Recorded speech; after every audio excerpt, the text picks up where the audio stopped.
Good morning dear students. मैं आपका SST अध्यापक शुभम तिवारी माया गणित संस्कार एकेडमी बिरधा ललितपुर से आप सभी विद्यार्थियों का आज की इस वीडियो क्लास के माध्यम से बहुत बहुत स्वागत करता हूं।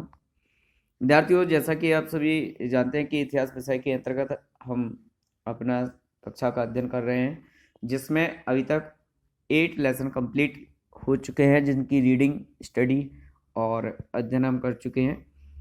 कुछ लेसन्स की एक्सरसाइज रह गई हैं, तो उनकी एक्सरसाइज हम आपको बाद में करवाएंगे।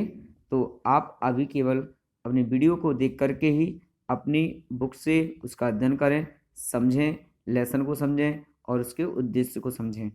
तो विद्यार्थियों, सबसे पहले बात करते हैं इस लेसन की। स्वाधीनता आंदोलन, स्वतंत्रता प्राप्ति एवं विभाजन।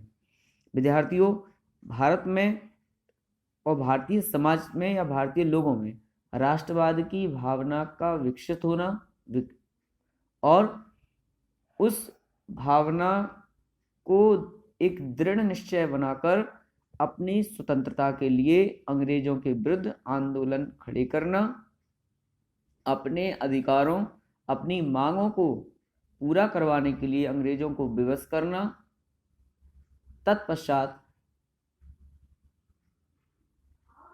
स्वाधीनता प्राप्त करना। स्वाधीनता प्राप्ति के लिए विभिन्न प्रकार के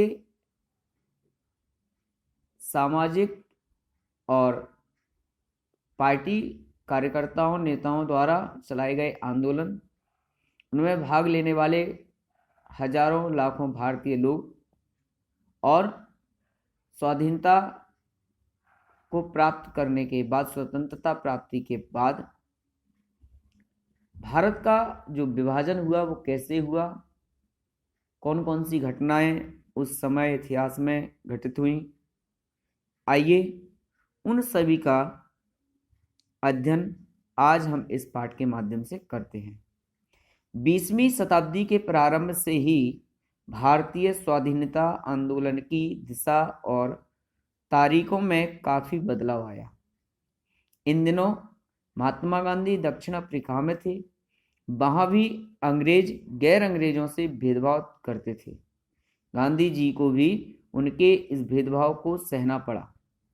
जब वह रेलगाड़ी के उस डिब्बे में बैठे जिसमें सिर्फ अंग्रेज बैठ सकते थे, गांधी जी के पास इस डिब्बे में बैठने का टिकट भी था, फिर भी उन्हें गाड़ी से उतार दिया गया। क्यों? क्योंकि वह श्वेत नहीं थे, वह अंग्रेज नहीं थे, वह सफेद, उनका रंग साफ नहीं था, गोरे नहीं थे वो। वहां भारतीयों के साथ रंग भेदी सरकार के दुर्भाव को देखकर महात्मा गांधी ने सत्याग्रह आंदोलन प्रारंभ किया। अंत में अंग्रेजी सरकार को झुकना पड़ा। सन 1915 ईस्वी में महात्मा गांधी भारत लौट आए। रंग भेदी सरकार यानी अगर तुम्हारा रंग साफ गोरा है तो आप अंग्रेज के रंगों से मैच करते हैं, आपका फेस, आपका बॉडी का रंग, तो आपसे कोई दुर्व्यवहार नहीं। अगर आप काले हैं, कोई सांवला है, कोई कैसा है, कोई कैसा है, तो उसे अलग कर दिया जाता था। तो गांधी जी के साथ भी ये हुआ। सन 1919 से 1935 ईस्वी तक गांधी जी के नेतृत्व में प्रथम विश्व युद्ध के समय भारतीयों ने अंग्रेजों की बहुत सहायता की थी। गांधी जी ने सोचा था कि इस युद्ध की समाप्ति पर अंग्रेज देश को आजाद कर देंगे, लेकिन ऐसा नहीं हुआ।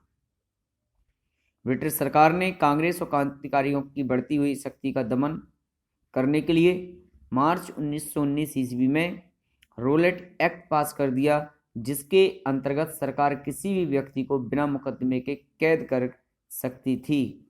गांधी जी ने फरवरी 1919 ईस्वी में इसके विरोध में सत्याग्रह आंदोलन चलाया। मतलब भारतीय समाज में फैली हुई स्वतंत्रता की जो लहर, उसकी भावना का दमन करने के लिए अंग्रेजी शासन ने रोलेट एक्ट पास कर दिया और इस कानून के तहत किसी भी व्यक्ति को कभी भी बिना किसी मुकदमे, बिना किसी दोष के जेल में बंदी बनाया जा सकता था, कैदी बनाया जा सकता था। तो जब ये रोलेट एक्ट पास हुआ तब महात्मा गांधी जी ने इस रोलेट एक्ट का विरोध किया, और विरोध करने पर उसी समय उन्होंने सत्याग्रह आंदोलन चलाया, यानी सत्य के आग्रह, यानी अपने सत्य और अहिंसा दो चीजों के लिए उन्होंने आंदोलन किया, अहिंसा और सत्याग्रह। स्वराज के लिए अंग्रेजों की हत्या करने का रास्ता सबको उचित नहीं लगता था। हिंसा व हत्या का विरोध करने वाले में गांधी जी प्रमुख थे। हिंसावादी नहीं थे, ये चाहते थे कि हमें आजादी मिले, स्वतंत्रता मिले, परंतु बिना किसी खून खराबे, बिना किसी के मारकाट हत्या के, बिना किसी हिंसा के हम आजादी लेना चाहते हैं।